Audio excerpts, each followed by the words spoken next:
बताएं कि आसिफ अली जरदारी बाल बाल बच गए। जाली अकाउंट्स केस के पाकलैंड रेफरेंस का 1 साल मुकम्मल होने वाला है, लेकिन आसिफ अली जरदारी समेत दीगर मुल्जिमान पर फर्दे जुर्म ताहाल आयद नहीं हो सकी। आज इस्लामाबाद के एहतसाब अदालत के कराची में किए गए इंतजामात धरे के धरे रह गए।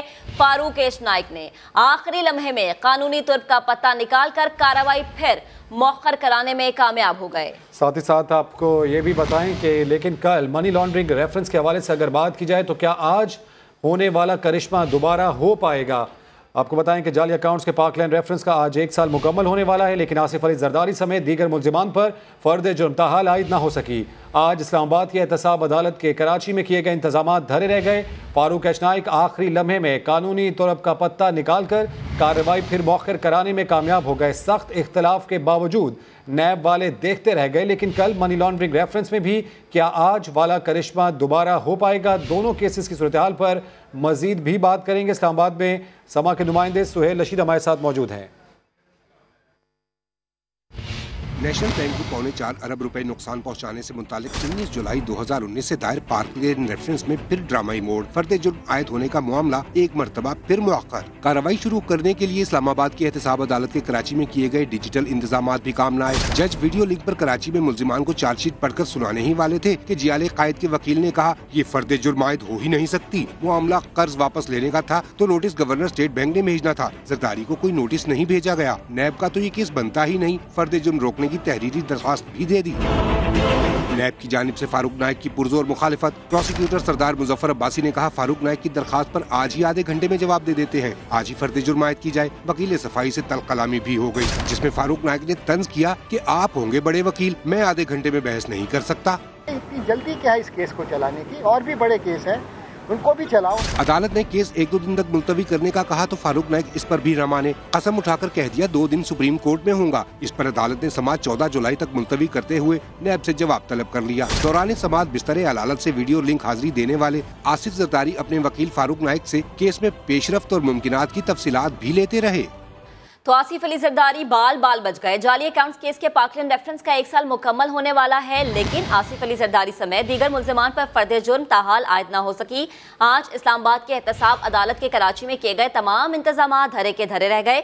इसी पर बात करेंगे हमारे नुमाइंदे सुहेल रशीद ने हमें इस्लामाबाद से ज्वाइन किया है। सुहेल, एहतसाब अदालत की समाअत तो थी फर्द जुर्म आयद करने के लिए, लेकिन कार्रवाई नहीं हो सकी। फारूक नाइक अपने जाले कैद को फिर बचाकर ले उड़े। जी देखने हम भी गए थे, पर तमाशा ना हुआ। फर्द जुर्म लगनी थी आज किसी भी जाली अकाउंट्स के पहले रेफरेंस में। आसिफ अली जरदारी पर कई दिन से माहौल बनाया गया, खतो किताबत हुई, कराची में वीडियो लिंक का इंतजाम हुआ, लेकिन आज सुबह जब समाअत शुरू हुई हमने क्या देखा कि अपने खाकी लिफाफे से तेजी से कुछ चीज निकाल रहे हैं फारूक नाइक, जो कि आसिफ अली जरदारी के वकील हैं। उन्होंने उसमें से अपनी कापी निकाली, एक दरखास्त की, और जज के सामने जो चार्जशीट पड़ी थी उसके ऊपर अपनी दरखास्त रखी और कहा कि यह फर्द जुर्म हो ही नहीं सकती। इस केस में तो नैब का दायरा इख्तियार ही नहीं बनता, हम इसको चैलेंज कर रहे हैं। इस दौरान हमने तल्ख कलामी भी देखी फारूक नाइक और सरदार मुजफ्फर अब्बासी के दरमियान। सरदार मुजफ्फर अब्बासी ने कहा कि आप दरखास्त लाए हैं, आपको तैयारी की जरूरत नहीं, तैयारी की जरूरत होती तो हमें होती, हम इसको जवाब दे रहे हैं, अभी इस पर बहस होनी चाहिए। लेकिन फारूक नाइक ने कहा कि उनको तंजन कहा कि आप होंगे इतने लायक वकील, लेकिन मैं अभी इसका जवाब नहीं दे सकता।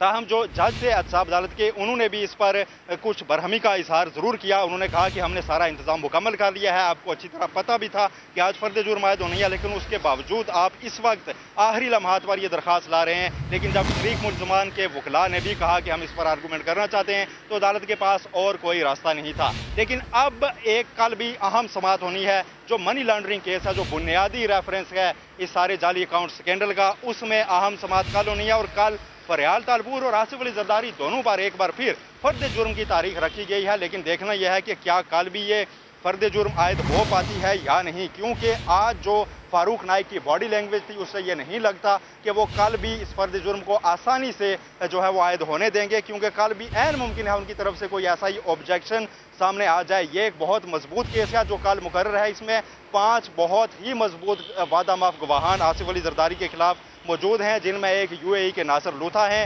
ओमनी ग्रुप के जो CFO रह चुके हैं असलम मसूद, वो अहम तरीन गवाह हैं, हुसैन फैसल जमोट जो कि खुद गवाही दे चुके हैं कि मेरे जरिए ये प्लाट जो बेनजीर भुट्टो का था आसिफ जरदारी ने अपनी कंपनी को मुंतकिल करा के उसके ऊपर ये बैंक बनाया है जिससे मनी लॉन्ड्रिंग की गई। और उस बैंक की 2 खातून अफसरान भी वादा माफ गवाहान हैं जो कि बता चुकी हैं नैब को कि हमसे ये जाली अकाउंट्स खोले गए थे जिससे अरबों रुपए की मनी लॉन्ड्रिंग की गई।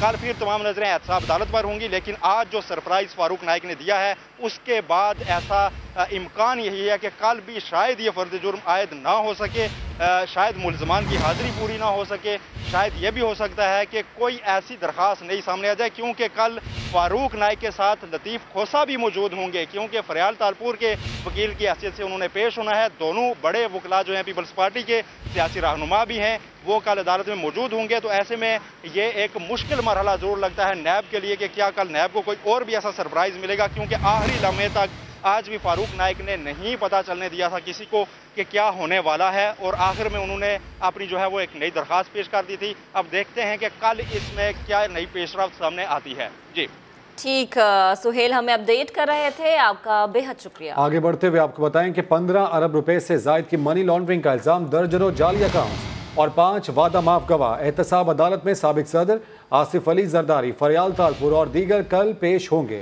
कल मुल्जिमान पर फर्दे जुर्म आयद करने की तैयारी कर ली गई है। केस से मुतालिक मजीद बात करेंगे नुमाइंदे खुसूसी मंसूर मुगैरी ने हमें ज्वाइन किया। मंसूर साहब, हमारे नाज़रीन को बताएगा कि ये केस है क्या और मुल्जिमान पर आखिर कौन कौन से इल्जामात हैं।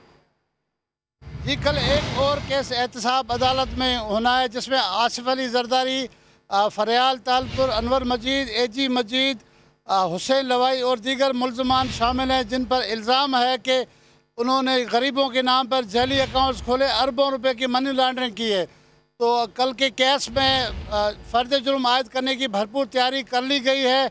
आसिफ अली जरदारी साहब पे इल्ज़ाम है कि उन्होंने 1.5 अरब रुपए की मनी लॉन्ड्रिंग की, जबकि मजमूई तरह इस केस में 15 अरब रुपए के मनी लॉन्ड्रिंग के शवाहिद FIA को मिले थे। उसके बाद अदालती JIT ने वही रिपोर्ट दी, उसके बाद ये केस नैब में ट्रांसफ़र हो गया, जिस पे कल इसकी हियरिंग है और कल फ़र्द जुर्म आयद करने की तैयारी कर ली गई है।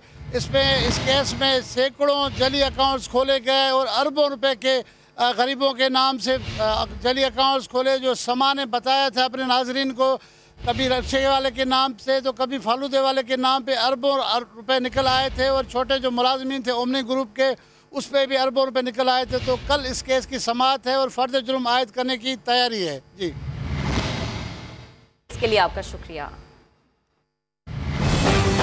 अहम दस्तखत कहाँ है, तफसीलात कुछ देर बाद।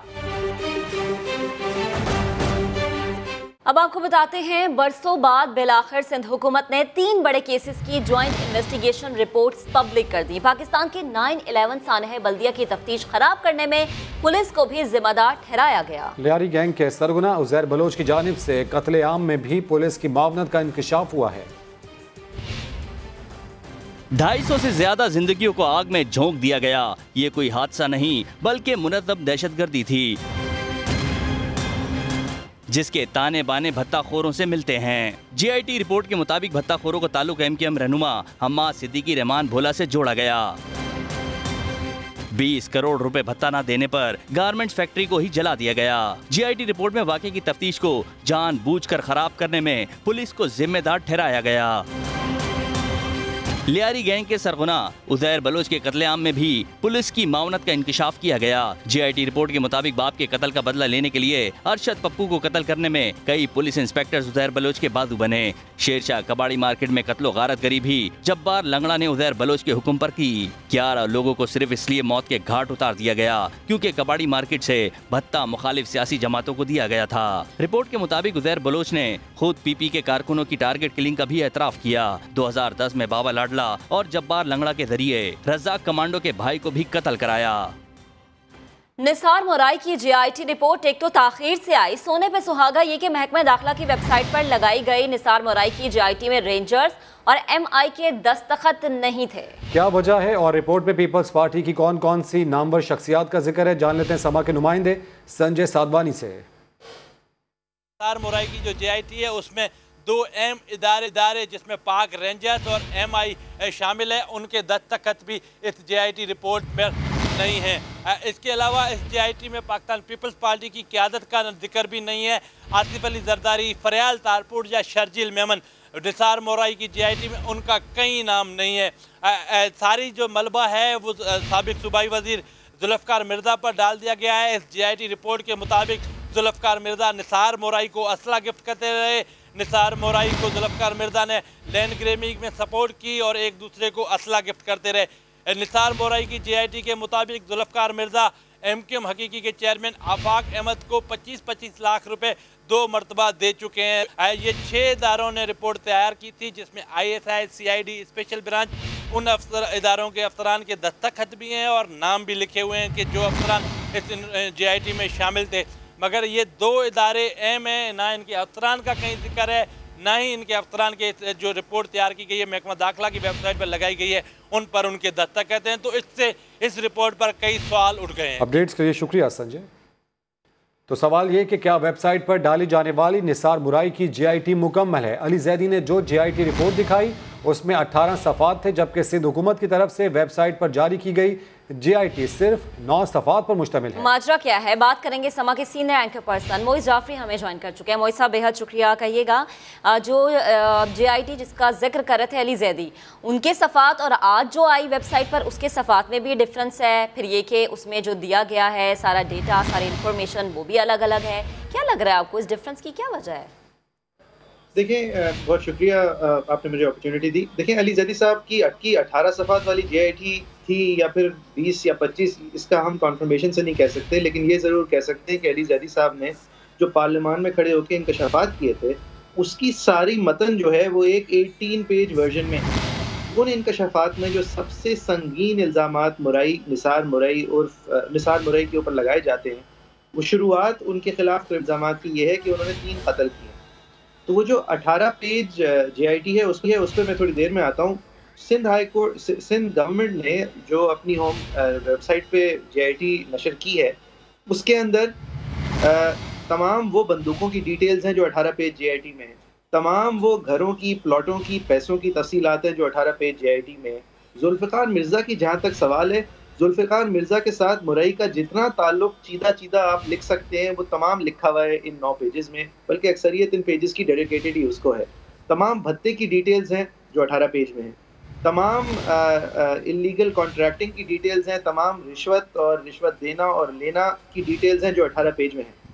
लेकिन JIT के अंदर जहाँ क्रिमिनल फाइंडिंग्स है वहाँ पे कोई कत्ल का जिक्र नहीं है। लेकिन अगर आप इस 9 पेज की JIT के 90 पेज पे जाएं तो जो फाइंडिंग्स हैं, जो ये JIT की फाइंडिंग्स जो सिंध हुकूमत बता रही है कि फाइंडिंग्स हैं, उसमें कहा जाता है कि JIT की इन्वेस्टिगेशन के दौरान जो मुल्जिम है उसने एतराफ़ जुर्म किया कि उसने सज्जाद हुसैन का कत्ल किया है। और फिर यही 9 पेज वाली JIT कहती है इस सिलसिले में FIR 220/1998 ऑलरेडी दर्ज है डिफेंस के थाने में। अब ये FIR 220 का भी जिक्र कर दिया, सज्जाद हुसैन के कत्ल का भी जिक्र कर दिया, लेकिन जहाँ क्रिमिनल इंक्वायरी हो रही थी इस JIT में, जो JIT का काम था, उसके अंदर लाखों रुपए के भत्ते का तो जिक्र था लेकिन कत्ल का कोई इंफॉर्मेशन नहीं। अब अगर आप इस इंफॉर्मेशन को उस 18 पेज JIT से कंपेयर करें तो उसके अंदर एक बड़ी दिलचस्प सिचुएशन है। अव्वल तो वो डॉक्यूमेंट मैं नहीं कह रहा कि असली है, लेकिन मुबैना तौर पर वो डॉक्यूमेंट शुरू ही एक आदमी के खिलाफ अगर बहुत सारे इल्ज़ाम हैं और उनमें से 3 इल्ज़ाम कत्ल के हैं, तो आप शुरू करते हैं उन कत्ल के बारे में बात करते हुए सबसे संगीन बात ये है उसके खिलाफ। वो 18 पेज की JIT शुरू होती है उन 3 कत्ल के वाक़यात से।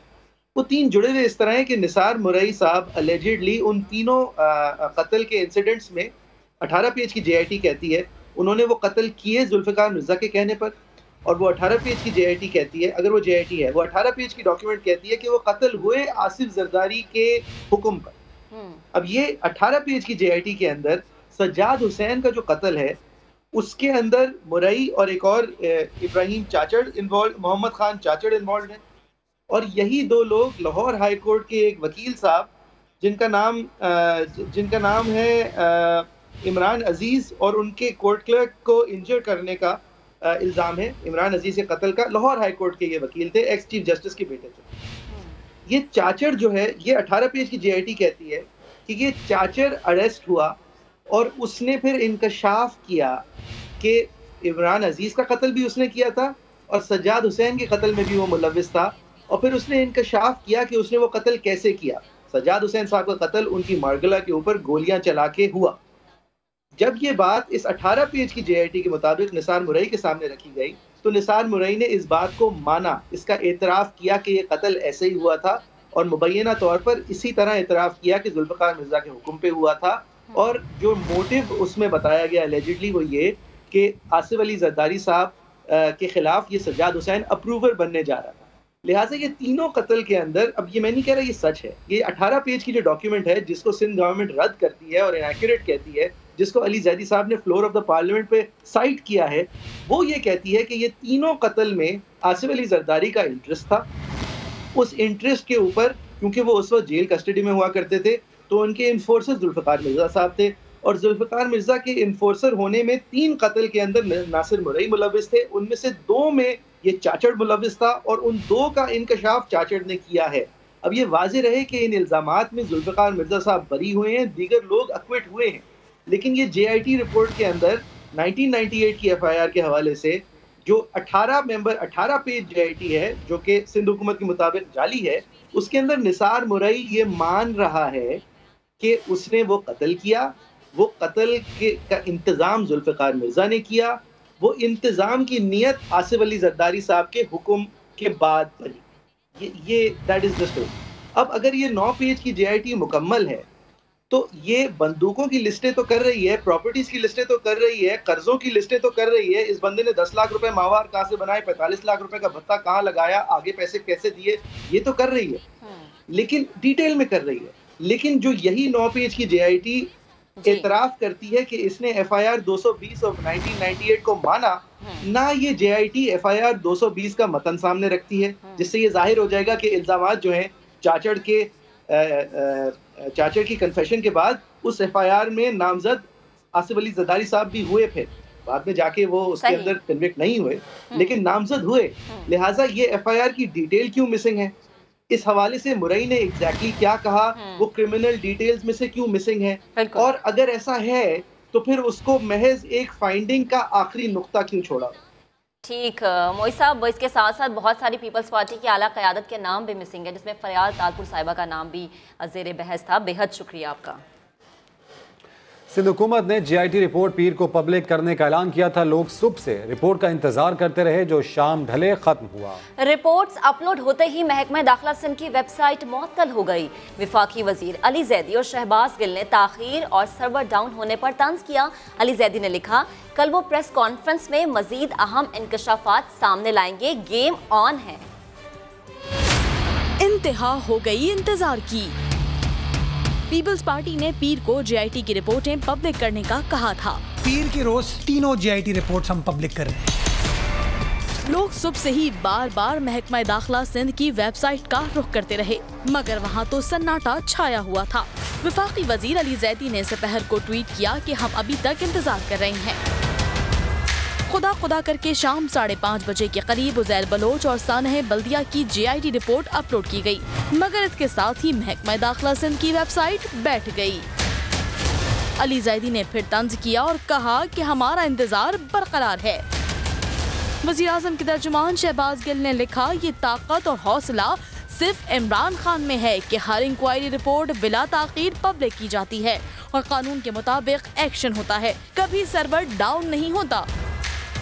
2 रिपोर्टें तो पब्लिक कर दी गयी, मगर निसार मुरई की JIT रिपोर्ट मजीद 2 घंटे की ताखीर से पब्लिक की गई। PP रहनुमाओं के मुताबिक तकनीकी वजूहात की बिना पर देर हुई। कौमी असेंबली में JIT के नुकात पढ़कर सुनाने वाले अली जैदी ने कहा, वो कल एक अहम प्रेस कॉन्फ्रेंस करेंगे जिसमें मजीद इंकशाफात करेंगे, गेम ऑन है। बार बार कहा, इंतजामिया ने कुछ न किया। तफसीलात बताएंगे थोड़ी देर बाद। आसिफ अली जरदारी गिरफ्तारी के चंद रोज बाद ही जेल से अस्पताल मुंतकिल हो गए थे। पीपल्स पार्टी साबिक सदर को मर्जी के मुताबिक इलाज की सहूलियात के लिए कराची मुंतकली का मुतालबा करती रही। दिसंबर में जमानत मिलने के बाद आसिफ जरदारी को कराची मुंतकिल किया गया। साबिक सदर आसिफ अली जरदारी तवील अरसे से बीमार चले आ रहे हैं। नैब ने जून 2019 में हिरासत में लिया, मगर चंद दिन बाद ही तबीयत बिगड़ने पर अस्पताल मुंतकिल कर दिया गया। आसिफ जरदारी कमर और गर्दन की तकलीफ के बाइस पिम्स में जेरे इलाज रहे। इस दौरान उनकी सेहत के हवाले से मुख्तलिफ कयास आराइयां भी की जाती रही। पीपल्स पार्टी बार बार मुतालबा करती रही कि इलाज के लिए कराची मुंतकिल किया जाए। 12 दिसंबर को मफाहमत के बादशाह को जमानत मिली, जिसके बाद उन्हें कराची लाया गया, जहां निजी अस्पताल में उनका इलाज होता रहा। बेनजीर भुट्टो की बरसी के मौके पर लियाकत बाग में मुनकिदा जलसे से भी आसिफ जरदारी ने अस्पताल से खिताब किया। साबिक सदर की सेहत के मुतालिक रमजान के दौरान अफवाहों ने जोर पकड़ा, मगर गुज़िश्ता माह फादर्स डे के मौके पर उनकी नई तस्वीर जारी की गई। चंद रोज पहले बिलावल ने बताया था कि उनकी तबीयत अब भी नासाज है और वो घर पर जेरे इलाज हैं। और अब खबर यह है कि बार बार खबरदार करने के बावजूद सिंध सरकार, बल्दिया कराची और इंतजामिया ने कराची को बारिशों में डबोने से बचाने के लिए कोई खास इंतजाम न किया। सिर्फ 15 मिनट की बारिश से शहर के कई शाहराहों पर पानी जमा हो गया। घरों की छत गिरने से 3 अफराद जान से गए। तफसीलात इस रिपोर्ट में देखिए। बार बार कहा, खबरदार करते रहे कि बारिश होने वाली है, खुदारा कुछ कर लें, मगर अब करते भी तो क्या। देखिए तमाशा। पीएंडटी कॉलोनी में मोटरसाइकिल वाले अपनी सवारियों को घसीट रहे हैं।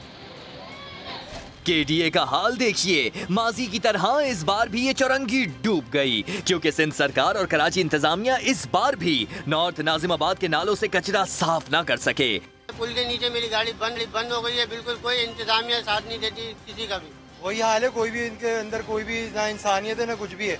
अब वहाँ से यहाँ पर हम लोग हैं, वहाँ पे भी हम लोगों ने देखा चीपा में डेड बॉडी पड़ी हुई किसी की यार। अब देखिए तवील शाहरा, शारे फैसल का हाल। नर्सरी के मकाम पर गाड़ियां पानी में डूबी नजर आ रही हैं। गुलशन इकबाल का भी हाल देखा गया और ये है एफसी एरिया। जरा सी बारिश ने इस सड़क को तालाब बना दिया।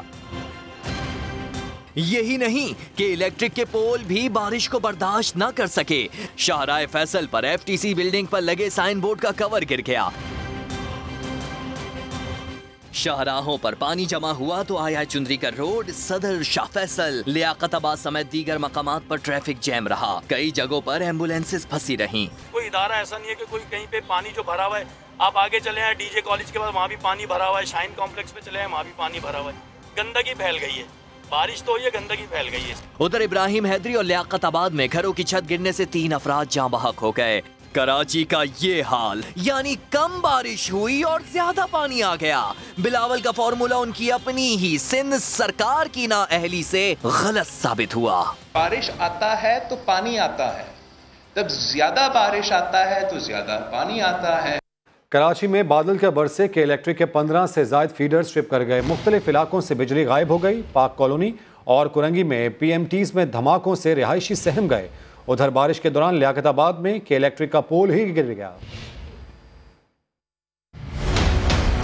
कई रोज से खतरे की घंटी बजाते महकमा मौसमियात वालों की किसी ने ना सुनी। के इलेक्ट्रिक इंतजामिया के तो कानों पर जूं भी ना रेंगी। बारिश होते ही एक एक करके के इलेक्ट्रिक के 15 से ज्यादा फीडर ट्रिप कर गए। Landhi, Shah Faisal, Gulshan Iqbal, Malir, Surjani, FB area, north Nazimabad, Badrabad हो या फिर शरफाबाद, स्कीम 33 और सफूरा समेत दीगर इलाकों से बिजली गायब हो गई। माशाल्लाह से जब से जैसी बारिश हुई है वैसी लाइट चली गई और अभी तक आपके सामने देखें ये कोई ढकी छुपी बात नहीं, लाइट है ही नहीं।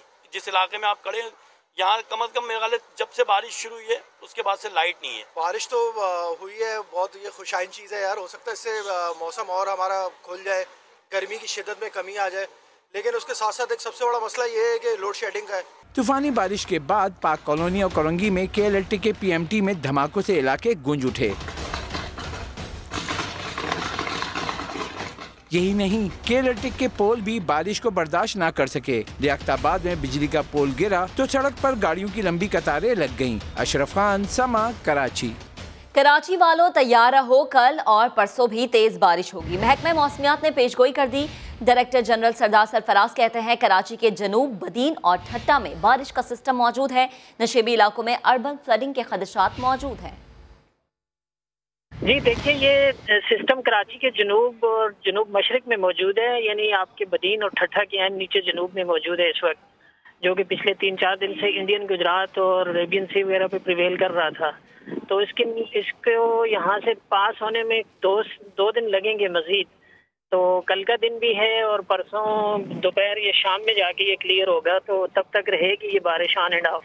सब जगहों में बारिश होगी। ये आपके मीरपुर खास, हैदराबाद, बदीन, ठट्ठा, थरपारकर और उमरकोट, फिर नवाबशाह तक भी ये सिलसिला फैल सकता है। अर्बन फ्लडिंग का खदशा रहेगा, इसलिए कि एक स्पेल में 26, कहीं 26 और कहीं 22 और इस तरह से कहीं 10 मिलीमीटर, तो इस तरह के 3 या 4 स्पेल आप एटलीस्ट अगले 2 दिनों में और एक्सपेक्ट कर सकते हैं। 4 स्पेल। बुज़दिल भारत बाज न आया, लाइन ऑफ कंट्रोल पर फिर शहरी आबादी को निशाना बनाकर 5 अफराद जख्मी कर दिए। उस्मान खान की रिपोर्ट। चीन से पिटाई भी, मकबूजा कश्मीर और दाखिली पॉलिसियों में रुसवाई भी, मुंह छुपाने के लिए मोदी सरकार के सरहदी आबादियों को निशाना बनाने के बुज़दिलाना हथकंडे। नकियाल सेक्टर में बिलाश्तियाल फायरिंग करके 2 नौजवानों और 2 खवातीन समेत 5 अफराद जख्मी कर दिए। ISPR के मुताबिक जंग बंदी की ताज़ा खिलाफ वर्जी पर भी पाक फौज का दुश्मन को मुंह तोड़ जवाब। गोला बारूद उगलते मोर्चों को चुन चुन कर निशाना बनाया, भारतीय तोपें खामोश। एक रोज कबल भी इंडियन फोर्सेज ने बटल सेक्टर में बिलाश्तियाल फायरिंग करके 22 साला शहरी को जख्मी कर दिया था। जंग बंदी की मुसलसल खिलाफ वर्जियों पर सीनियर भारतीय सिफारतकार की फिर दफ्तर खारजा तलबी। सीज फायर मुआहदे की खिलाफ वर्जियों की शदीद मजम्मत, एहतजाजी मरासला भी थमा दिया गया। रवा साल में ही भारत ने अब तक जंग बंदी मुआहदे की 1595 खिलाफ वर्जियाँ करते हुए शहरी आबादियों को निशाना बनाया, जिसमें 14 शहरी शहीद और 121 जख्मी हुए। पाक फौज ने भी सीज फायर की हर खिलाफ वर्जी पर दुश्मन को मुंह तोड़ जवाब दिया। भारतीय खुफिया एजेंसी रॉ की पाकिस्तान में बदअमनी फैलाने की कोशिश। स्टॉक एक्सचेंज के बाद कराची के इलाके गार्डन में कत्ल के वाक़े में भी रॉ मुलव्विस निकली। मौलाना मुजीबुर रहमान का कत्ल स्टॉक एक्सचेंज पर हमला करने वाली कलअदम तंजीम के कारिंदों से करवाया गया। मजीद जान लेते हैं समा के नुमाइंदे अहमद रहमान खान से। अहमद, क्या बता रहे हैं पुलिस हुकाम इस हवाले से? जी बिल्कुल, शहर में भारतीय खुफिया एजेंसी रॉ की जानिब से एक और कार्रवाई का इंकशाफ सामने आया है। मौलाना मुजीबुर रहमान हैं, जिन्हें गार्डन के इलाके में फायरिंग करके कत्ल किया गया था। उनके भतीजे अनस भी उस गाड़ी में बैठे हुए थे जिस वक्त उनकी गाड़ी पर फायरिंग की गई। ये वाक़या भी अब तफ्तीशी हुकाम ये कहते हैं कि इसमें भी रॉ भारतीय खुफिया एजेंसी रॉ के मुलव्विस होने के शवाहिद मिले हैं। उनका ये कहना है कि बाकायदा जिस तरह पाकिस्तान स्टॉक एक्सचेंज का हमला था और बाकायदा उसको प्लान किया गया, उसके लिए टीम बनाई गई थी, इसी तरह इस कत्ल के लिए भी एक टीम तश्कील दी गई थी रॉ की जानिब से। और इसमें भी जिस तरह पाकिस्तान स्टॉक एक्सचेंज के हमले में कलअदम जमात ने उसकी जिम्मेदारी कबूल की थी, इसी तरह वही कलअदम तंजीम जो है वो इस कत्ल की वारदात में भी उनके कारिंदे इस्तेमाल किए गए हैं और उनकी जानिब से ही मौलाना मुजीबुर रहमान की गाड़ी पर फायरिंग की गई थी। जाए वक़ुआ से 5 खोल मिले थे जिसकी फॉरेंसिक भी पुलिस की जानिब से करवाई गई थी। अब इस बात पर हतमी तौर पर पहुंचे हैं तफ्तीशी इदारे के भारतीय खुफिया एजेंसी रॉ इस सारे मामले के पीछे शामिल है। जी ठीक है अहमद, आपका शुक्रिया। अभी अहम खबर आपको देंगे। हमारी डिमांड है कि वज़ीर आला पंजाब चौधरी परवेज इलाही बने। हुकूमत इत्तेहादी जमात काफ लीग रहनुमा ने बड़ा मुतालबा कर दिया है। समा के नुमाइंदे शहजाद अहमद से गुफ्तगू में सलीम बरियार का कहना था कि मुतालबा बाकायदा PTI के सामने नहीं रखा, मगर काफ लीग की यही ख्वाहिश है। तो काफ लीग की डिमांड सामने आई है, ख्वाहिश सामने आई है, दिल की बात जुबान पर आ गई है और वो ये कह रहे हैं कि चौधरी परवेज इलाही को वज़ीर आला पंजाब बनाया जाए। लीडर हैं चौधरी शुजात साहब और हमारी पूरी पार्टी के अंदर ये नाराज़गी पाई जाती है कि जब उनकी तबीयत ख़राब हुई तो उस वक़्त प्राइम मिनिस्टर साहब ने बिल्कुल चौधरी साहब की खैरियत दरियाफ़्त नहीं की और फिर उसी वजह से हमारी नाराज़गी बढ़ती बढ़ती यहाँ तक आ गई है। जो मौजूदा हालात है उसके मुताबिक 2 साल गुजर गए हैं, पंजाब का क्या हाल है। तो अब तो हमारी डिमांड यह है कि चौधरी परवेज़ इलाही साहब जो है वो पंजाब के वज़ीर आला बने और बाकी 3 साल जो है वो एज ए इत्तेहादी हम इनके साथ काम भी करें और हम समझते हैं कि ये हमारी पार्टी की ज़रूरत भी है चौधरी साहब का वज़ीर आला बनना। उसके बाद क्या होता है वो हमारी लीडरशिप फैसला करेगी। अभी उनके पास ये मुतालबा हमारा नहीं गया कि ये चीज़ हमें ज़रूर चाहिए, लेकिन पार्टी के हमारे जो लोग हैं उनकी सबकी यही है। साबिक वज़ीर आज़म शाहिद खाकान अब्बासी ने कहा है कि हुकूमत नाकाम हो चुकी है, इमरान खान को घर जाना होगा। दोस्तों यारों की हुकूमत है, हर दोस्त यार जिसकी काबिलियत कोई नहीं है, जिसने कभी टैक्स अदा नहीं किया, एक दिन नौकरी नहीं की, वो मुल्क में आला तरीन ओहदों पर बैठे हैं और मुल्क की मईशत भी तबाह कर दी, मुल्क के निज़ाम को भी तबाह कर दिया। बात बड़ी वाज़ेह है, आज मुल्क नहीं चल रहा, हुकूमत नाकाम हो चुकी है, इमरान खान को अब घर जाना होगा। उसको घर भेजने के लिए हम किसी गैर जमहूरी अमल का हिस्सा नहीं बनना चाहते, क्योंकि बदतरीन जमहूरियत भी आमरीत से बेहतर होती है। -1 तो हम हमेशा सुनते आए हैं, -1 जमात के अंदर होता है और इमरान खान साहब ने कह दिया कि ना कोई चॉइस है और ना कोई -1 होगा। आगे बढ़ते हैं। पाकिस्तान और चीन के दरमियान आज़ाद पतन हाइड्रो पावर प्रोजेक्ट का मुआहदा हो गया है। वज़ीर आज़म इमरान खान का कहना था कि खुशी है, अब पानी से बिजली बनेगी।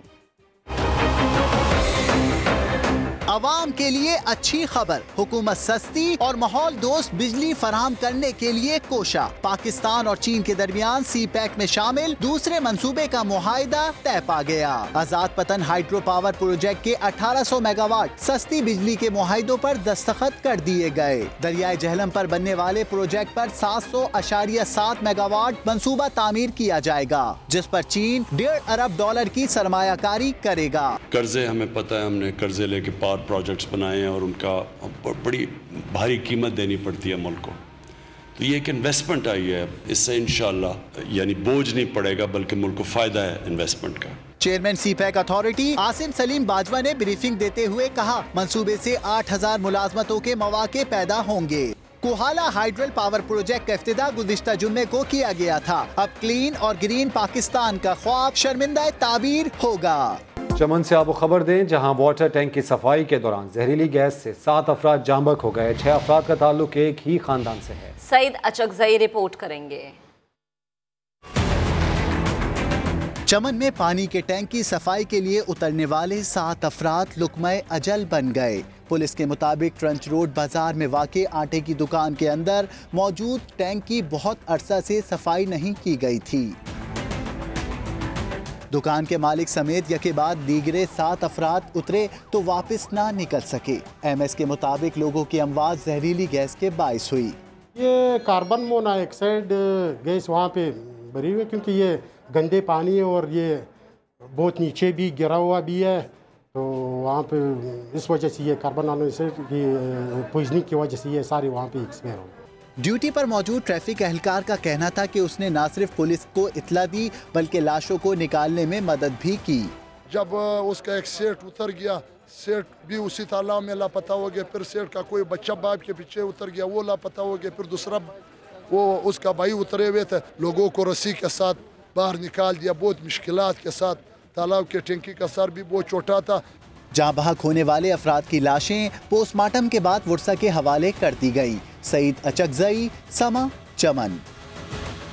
वफाकी वज़ीर इत्तलात व नशरियात शिबली फराज कहते हैं, फनकारों के हुकूक के तहफ़्फ़ुज़ के लिए फिल्म टास्क फोर्स का क़याम जल्द अज जल्द अमल में लाया जाएगा। हुकूमती अहदेदार और फिल्म इंडस्ट्री के अफराद भी शामिल होंगे। वफाकी वज़ीर इत्तलात की ज़ेर सदारत फनकारों और दीगर स्टेक होल्डर्स के साथ वीडियो लिंक इजलास में फिल्मी सनत को दरपेश मसाइल और उनके हल पर तबादला ख्याल किया गया।